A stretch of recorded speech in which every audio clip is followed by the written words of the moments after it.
ఎలా ఉంది ఇప్పుడు? ఎలా ఉందమ్మా? ఫ్రీగా ఉంది కదా? ఆలోచన తగ్గించండి, ప్రాణాయామం చేయండి, వాటర్ ఎక్కువ తీసుకోండి, రైస్ తగ్గించండి, కూర పెంచండి. ఎండలో పొద్దున్న మీకు ఎంత టైం అయితే 20 నిమిషాలు అరగంట కూర్చోడానికి ప్రయత్నం చేయండి.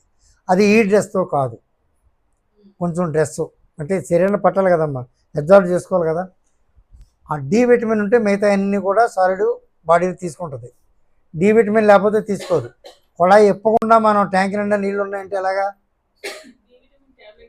వద్దు, ఎండలో కూర్చోండి. డి విటమిన్ ట్యాబ్లెట్ మళ్ళీ అదొక లేనిపోతుంది అంతా. రేపు పొద్దున ఎండలో కూర్చుంటే డి విటమిన్ అబ్జర్వ్ కాదు, నాకు అదే కావాలంటది. అది మీకు ఎందుకమ్మా, చిన్న వయసు కదా, ఇందులో ఎందుకు ఇవన్నీ? అదే కావాలంటది మళ్ళీ. ఇది మళ్ళీ నాకు ఎందుకు అంటది. ఏమ్మా? మంచిదమ్మా.